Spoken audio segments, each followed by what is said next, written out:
Welcome back to the Legacy Labs. I finally got my new microphone in, so hopefully the sound is better moving forward on the channel. But today we're gonna do something a little different. Today we're gonna look at the movie The Last Airbender, the one that came out in 2010, and why it failed so badly as an adaptation. So I want to be clear up front. This isn't just a bad movie. This is one of the worst movies ever made. It's got a 3.9 out of 10 on IMDb. And if you look at some of the reviews on this movie, there's just some of them are just so funny. Bad as an adaptation, bad as a film. The Last Airbender, a momentous achievement in monotony. So this movie's not good, but that part has already been handled by the critics, the internet, memes, the Fire Nation itself, right? So I have a more interesting question. The question that I want to look at is why did this movie fail structurally? Because the original animated series was one of the strongest emotional systems in modern fantasy storytelling. It had a pulse, had clear pressure, it had memory, it had rhythm, it had characters carrying real emotional weight. And then the movie somehow kept a lot of the names, places, powers, a lot of the plot, but it lost the thing that made the story matter. And that's what we're going to look at today. Because the movie didn't fail just because of acting, dialogue, pacing, or visual choices. It failed because it treated the original story as plot information instead of emotional architecture. So the original promise. So the original series was it was about a child who was chosen to restore balance in the world, in a world shaped by war. So Aang is not only the avatar, he's a child survivor. He's carrying spiritual duty, grief, gentleness, guilt, fear, and responsibility. He's the last living memory of a destroyed culture. And that's a lot. That's a lot for a child character to carry. It's a lot of structure. And around him, the story gives us a world with war, friendship, humor, danger, spirituality, loss, and hope, and it's all moving at the same time. And that balance is what made the original series so good. It wasn't just lore. It wasn't just bending. It wasn't just the nations and the elements. It was the original emotional story system. So the surface problem. So when people talk about why this movie failed, they usually point to surface issues. So the acting feels stiff, the dialogue feels unnatural, the pacing feels rushed, the world feels explained instead of lived in. The characters they feel flattened. The story feels serious without feeling alive, and all that matters. Those are all real problems, but from a narrative architecture perspective, those are symptoms. The deeper issue is that the movie lost the structure underneath the story, and it kept the surface of the world. It lost its pulse. And when the pulse breaks, everything starts feeling dead, even if the plot is technically there. So what the movie tried so the movie seemed to try to do a bunch of things at once. It compressed the first season. It explained the lore way too quickly. It moved through major plot events. It made the tone way more serious.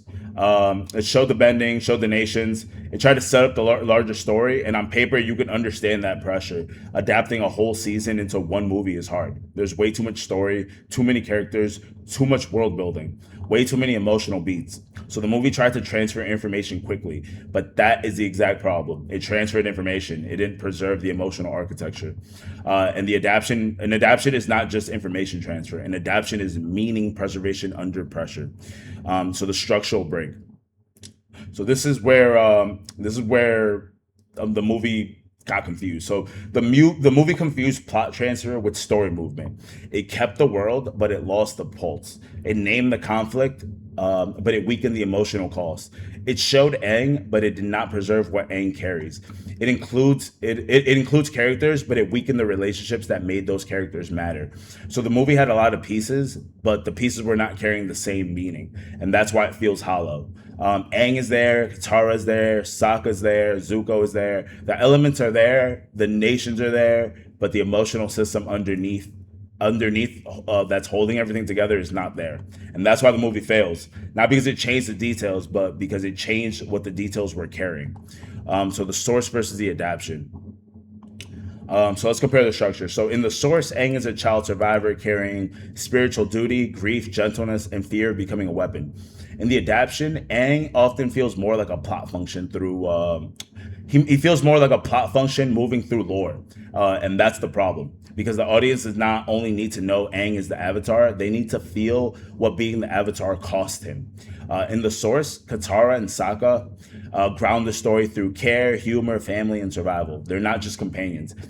They give the story warmth. Sorry, Aries. Aries. Shh. They give the story warmth, human rhythm, and in the adaptation, that group dynamic loses a lot of its emotional life. The relationships do not breathe enough, and without that warmth, the story gets heavy in the wrong way. In the source, Zuko is a wounded heir shaped by shame, exile, pressure, and inheritance. In his conflict is much more than just catch the avatar. It's about identity. It's about family. It's about what happens when a child is trained to believe love has to be earned through conquest, and that's a load bearing. If you weaken that, you weaken the mirror between Zuko and Aang. Aang is carrying the burden of the destroyed culture, and Zuko is carrying the burden of a violent inheritance. Those two structures are supposed to speak to each other. When that architecture weakens, the whole adaptation feels heavier and emptier at the exact same time. So the narrative architecture read. So from a narrative architecture perspective, we start with the pulse. So the pulse of the story is this: a child survivor must restore balance without losing his gentleness. That is the heart of it. It's not just the Avatar has to stop the Fire Nation. That's the plot. The pulse is that the emotional burden. The pulse is the emotional burden underneath the plot. Aang has to save the world, but the story cannot let him become the only weapon. That tension matters. The pressure, what tests him. War, genocide, responsibility, fear, training, exile, the expectation that he must become powerful enough to end the violence. But the deeper pressure is moral. How does a gentle child carry a violent world without letting the world remake him? That is the pressure that the adaptation needed to preserve. Inheritance. What does the story already carry? So, air nomad culture, Avatar lineage, Fire Nation violence, Water Tribe resilience, Zuko's family wound, Iroh's grief shaped wisdom. Every major character is carrying some form of inheritance. That inheritance gives the world emotional memory. The movie needed to protect that. Not just mention it, not just gesture toward it, but protect it. So the motif, what keeps repeating: balance, breath, elemental discipline, childhood under war, fire as destruction versus fire as life.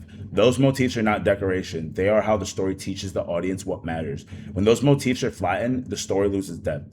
Memory, what the audience needs to remember. That this is not only an adventure. They need to remember that this is a story about what survives after destruction. Aang is not just learning elements; he's carrying memory of a people who are gone. That needs to sit underneath the entire story. The rhythm. So the rhythm is the flow of the story. So the original rhythm moves between wonder, danger, humor, grief, training, moral, pressure, and choice. That rhythm is why the story works. It lets the audience breathe. It lets the characters feel young. It lets the war feel serious without turning the whole world into cement. The movie broke that rhythm. It leaned serious, but serious is not the same as depth. So the diagnostic is this: the adaptation lost the rhythm that allowed the story to carry grief, play, danger, and moral responsibility at the same time. So the rebuild. So how would we rebuild this movie? So the rebuild starts with Aang's emotional pulse, not the lore, not the timeline, not the need to cram every major event into one movie. Aang first. The rebuild begins with this: Aang is not only the Avatar. He's the last living memory of a destroyed culture. His problem is not only learning elements. His problem is carrying responsibility without losing himself. That should shape the whole adaptation. So the first rebuild priority is this: restore Aang's childlike wonder. The audience needs to feel that he is still a kid. His playfulness is not extra. His joy is not filler. His humor is not disposable. That is the part of the war that it's part of the war that's threatening. That's the part of the war that's threatening. Second, make survivor guilt emotionally visible. Aang cannot just be told he has responsibility. The audience needs to feel the weight of what he's lost. Third, let friendship carry warmth and rhythm. Katara and Sokka are not just there to move the story along. They help Aang remain human inside a mythic role. Fourth, let Zuko's inheritance mirror Aang's burden. Aang carries the loss of his people. Zuko carries the wound of his family. Those are different pressures, but they should echo. The rebuild starts with the pulse, not lore. So the three load-bearing relationships. So story needs three load-bearing relationships. First, Aang and Katara. This relationship carries care, hope, emotional grounding, and the reminder that Aang is still a child.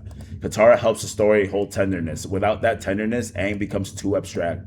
Second, Aang and Sokka. This relationship carries humor, survival, skepticism, and human rhythm inside a mythic story. Sokka helps keep the worlds from becoming too stiff. He brings practical pressure, but also breath. Third, Zuko and Iroh. This relationship carries inheritance, shame, exile, grief, wisdom, and the possibility of becoming more than a wound. Iroh is not just there for advice. He's the counter inheritance. He gives Zuko another way to understand power, honor, and selfhood. These relationships are not side material. They are the beams that let the world hold meaning. So before and after. So before and after is pretty clear. So before, the plot is arranged in sequence. After, emotional pressure is organized around Aang's burden. Before, the world building is explained. After, the world building is revealed through character need, cultural memory, and pressure.